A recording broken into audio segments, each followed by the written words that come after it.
नमस्कार, next 9 news देख रहे हैं आप। आपके साथ मैं हूं मानसी जायसवाल।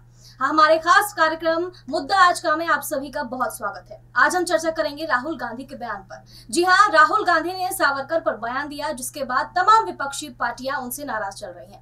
महाराष्ट्र में हमने देखा उद्धव ठाकरे राहुल गांधी के खिलाफ मोर्चा खोलते हुए नजर आ रहे हैं। महाविकास आघाड़ी गठबंधन टूट की कगार पर है। ऐसे में सवाल उठ रहा है कि क्या राहुल गांधी के पास आने वाले समय में क्या कदम बचता है। हमारे साथ इस चर्चा में मौजूद है कशिश, आपको क्या लगता है कि महाविकास आघाड़ी अब टूट की कगार पर है? राहुल गांधी के पास आने वाले समय में क्या ऑप्शन बचता है? देखिए, यहाँ पर राहुल गांधी के पास ऑप्शन ये है यहाँ पर कि कहीं ना कहीं अभी वो किसी पद पर नहीं है, लेकिन यहाँ पर देखा जाए कि उन्हें यहाँ पर एक अलग रणनीतियां बनानी चाहिए। उन्हें यहाँ पर चुनावों में प्रचार प्रसार करने की उनके पास यहाँ पर स्वतंत्रता है, तो कहीं ना कहीं वो कर सकते हैं। यहाँ पर भारत जोड़ो यात्रा 2.0 की बात की गई थी, तो वो बिना किसी पद पे रहे हुए ये यात्रा दोबारा से निकाल सकते हैं, तो कोई बड़ी बात नहीं है यहाँ पर। साथ ही आप देखिए कि यहाँ पर अब कुछ कयास प्रियंका गांधी को लेकर लगाए जा रहे हैं। कहा जा रहा है कि प्रियंका गांधी यहाँ पर पूरी तरीके से मान संभालते नजर आ सकते हैं, तो जो शिक्षा जो ज्ञान की जरूरत है प्रियंका को, वो राहुल गांधी दे सकते हैं। लेकिन अगर महाराष्ट्र की तरफ जाए, एमवीए के गठबंधन की आपने बात की,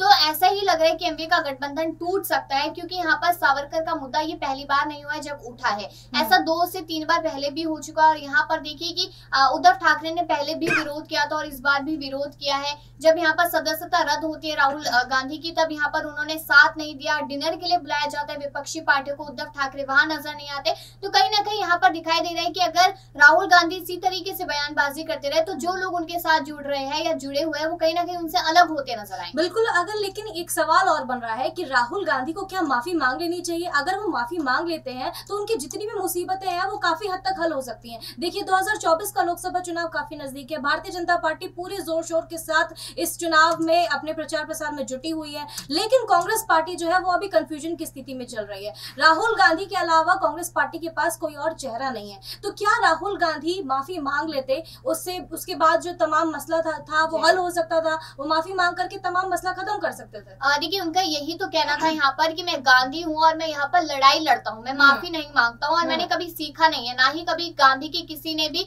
परिवार में से माफी मांगी है। हमेशा देश के लिए, अपनों के लिए लड़ाई लड़ी है। तो मुझे नहीं लगता कि वो यहाँ पर किसी भी मुद्दे को लेकर माफी मांगेंगे। आप देखिए, उनके सामने माफी मांगने के लिए सावरकर का मुद्दा है, यहाँ पर जो उन्होंने मोदी चोर वाली बात कही वो मुद्दा है, और यहाँ पर जो भी वो लगातार बयानबाजी करते नजर आते हैं वो सारे मुद्दे हैं, लेकिन वो माफी नहीं मांगेंगे। उन्होंने साफ तौर पे कहा कि वो लड़ेंगे और यहाँ पर 2024 का चुनाव यहाँ पर कहीं ना कहीं कांग्रेस पार्टी के लिए लाभदायक होगा। आप ये देखिए कि इस साल 9 विधानसभा के चुनाव है, जिसमें से 3 जगहों पे हो चुके, तीनों जगहों पे भारी बहुमत से हारी है कांग्रेस पार्टी, जीत नहीं पाई। भारत जोड़ो यात्रा का असर नहीं दिखा, यानी कि अब देखा जाए 6 राज्यों में से तो 2 राज्य ऐसे जहाँ पर ऑलरेडी पार्टी है कांग्रेस की, लेकिन रिपीट होने के आसार नजर नहीं आ रहे। वो इसलिए क्योंकि पार्टी में जो अहंकार है, जो सालों साल से हम लगातार देख रहे हैं, वो अहंकार कहीं ना कहीं पार्टी को डुबोता नजर आएगा। अब आप देखिए, प्रियंका गांधी की बात कर लीजिए, कल राजघाट से जो परसों राजघाट से जो लगातार तस्वीरें सामने आई थी, उसमें उन्होंने प्रधानमंत्री को लेकर यहाँ पर कायर, घमंडी और अहंकारी ना जाने कैसे कैसे शब्दों का इस्तेमाल किया।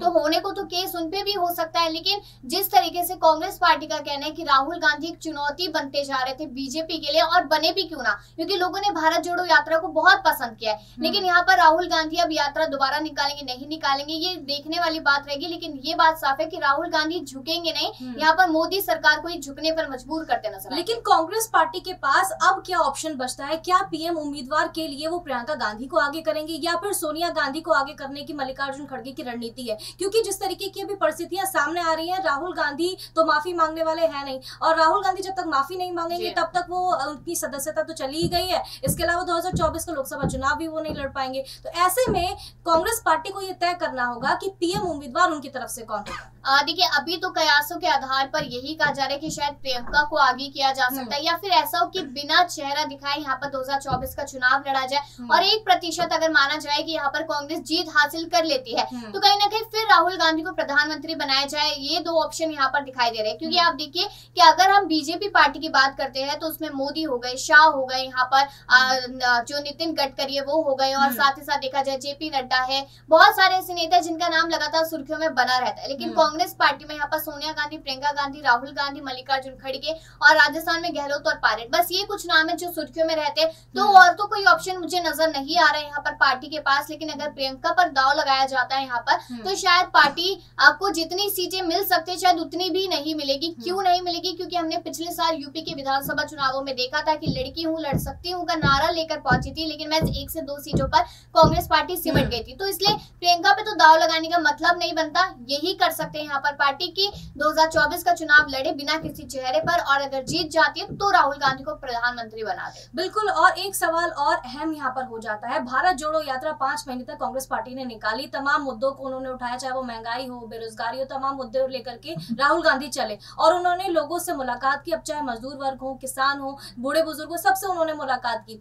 उस यात्रा के दौरान जितनी भीड़ देखने को मिली, क्या 2024 लोकसभा चुनाव में आपको लगता है कि वो भीड़ राहुल गांधी को देखने के लिए खड़ी हुई थी या फिर 2024 लोकसभा चुनाव में वोट भी करेगी?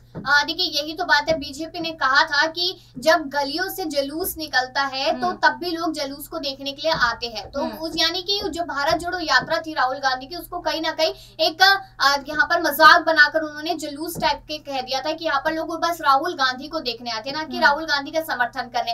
आप देखिए कि राहुल गांधी की जब यहाँ पर रैलियां होती है या फिर जब वो भाषणबाजी करते हैं तो वहां पर भी नीचे सैकड़ों की तादाद में भीड़ नजर आती है, लेकिन वो लोग सिर्फ राहुल गांधी को देखने पहुंचते हैं। वो भीड़ कभी भी वोट में नहीं बदलती नजर आती है। लेकिन आपको नहीं लगता है कि राहुल गांधी ने भारत जोड़ो यात्रा के जरिए अपनी छवि काफी हद तक डेवलप की थी, लेकिन अब जिस तरीके की बयानबाजी वो करते हुए नजर आ रहे हैं उससे कहीं ना कहीं उनकी इमेज जो है, छवि है, वो खराब होती हुई नजर आ रही है। उनको कहा जा रहा है कि आप लोकतंत्र के लिए खतरा बने हुए हैं, कांग्रेस पार्टी तमाम ऐसी बातें करती है जिसकी वजह से भारत के लोकतंत्र को खतरा बना हुआ है। तो ये सारी बातों में कितनी सच्चाई नजर आ? देखिए यहाँ पर वही बात है कि भारत जोड़ो यात्रा की शुरुआत उन्होंने की, छवि बदली, यहाँ पर इसमें कोई शक वाली बात नहीं है। लेकिन जब वो कैम्ब्रिज यूनिवर्सिटी पहुंचे थे उस दौरान उन्होंने अपने ही देश की जो बेइज्जती की, जो इंसल्ट की, उसको लेकर वो निशाने पर आ गए बीजेपी पार्टी के। तो कहीं ना कहीं जनता भी उस बात को समझ पाई कि हमारे देश की बेइज्जती बाहर जाके की जा रही है। कोई भी दिक्कत, कोई भी परेशानी आप देश में कीजिए, देश के नेताओं से कीजिए, तो उसको लेकर कहीं ना कहीं जनता में भी आक्रोश देखने को मिला था। लेकिन अब सदस्यता रद्द हुई तो उसके बाद छवि थोड़ी और डेवलप हुई यहाँ पर, इसलिए हुई क्योंकि इमोशनल कार्ड यहाँ पर पार्टी ने खेला कि राहुल गांधी से पीएम मोदी डर गए, इसलिए ये सब कुछ किया गया। तो कहीं ना कहीं यही माना जा रहा है कि एक इमोशनल कार्ड यहाँ पर कांग्रेस पार्टी खेलती नजर आएगी राहुल गांधी के नाम पे, और इसी का फायदा शायद 2024 में होगा। बिल्कुल। राहुल गांधी के समर्थन में अभी कांग्रेस पार्टी विरोध प्रदर्शन कर रही है, लगातार सड़कों पर उतर के राहुल गांधी का समर्थन किया जा रहा है, लेकिन जनता किसकी तरफ रुख करती है ये आने वाले समय में देखना होगा। क्या राहुल गांधी माफी मांगकर ये तमाम मसले जो है वो हल कर लेंगे या फिर वो अपनी बात पर अड़े रहते हैं, ये आने वाले समय में देखना होगा। फिलहाल हमारी इस खास पेशकश में बस इतना ही। देश और दुनिया की तमाम बड़ी खबरों के लिए देखते रहिए नेक्स्ट 9 न्यूज।